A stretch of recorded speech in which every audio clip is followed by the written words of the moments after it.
Hi, my name is Vyacheslav Guzovsky. I am an independent translator and interpreter, webinar coach and ESL trainer.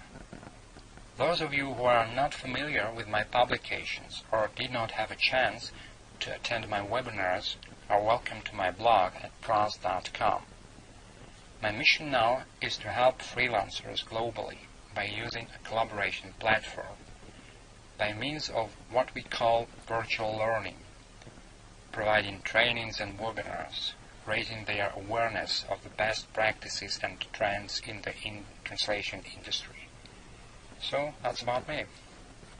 At the Translation and Localization Conference in Warsaw this year, I'll be talking about the central truth behind the success of almost any translation and localization project, which is the strength of human collaboration. Projects which are characterized by time pressure, exposure to liability, the reputational risk, require everybody involved to adopt a certain state of mind. Everybody involved will perform at a certain standard and will deliver excellent service. Projects are becoming more complex in a way that the notion of value, the best value for the clients, changes. Also, the time pressure nowadays is much stronger than it has been in the past.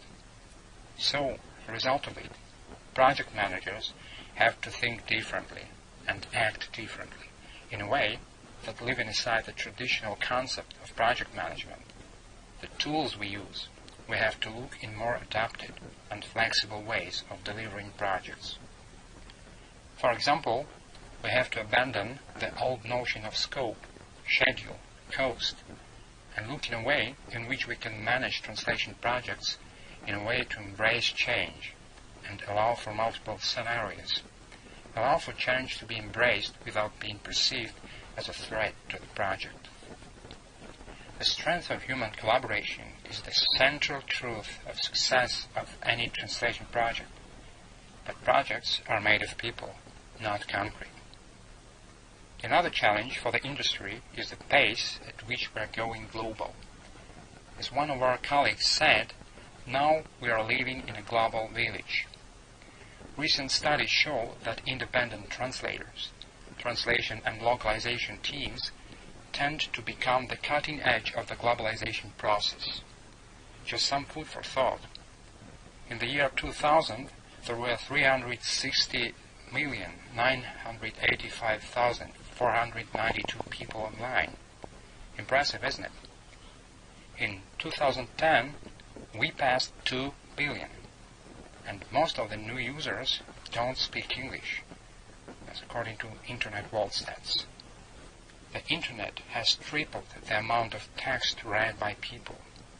In 2009, on average, every US citizen received 12.5 gigabytes worth of text, equivalent to 12 pickup trucks filled with books, based on the information by IDC. When making a purchase, only 15% of purchasers are comfortable buying online in non-native language, according to the information given in Common Sense Advisory. One of the biggest challenges for translation teams today is that translation tends to be pushed to the very end of the product cycle, and if deadlines aren't met, can have an adverse impact on the total cost of product marketing campaign due to delayed releases. Regardless of our role in the translation process, we need to understand how both the documentation process and the translation process affect each other. Where are the bottlenecks in the workflow, and how we can merge the two so that our customers can meet their goals. I'll be talking about how the project managers do initiating translation projects. And I think that the key thing that I've seen from all of the work I do, that if you start a project wrong, there's a good chance you are gonna finish it wrong. So that initiation stage is absolutely vital. Very often a project manager rushes into it and doesn't consider the right thing, and some of it is not having the right technical skills, some of it is about personal motivation, and what I'm trying to do is shining the light on some of these issues, help project managers make better decisions.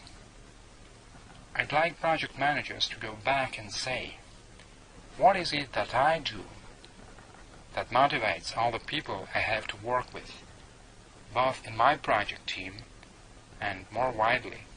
What do I have to do to help them succeed? What are the things I have to put in place to motivate people involved, to create the environment they can do the job they want to do?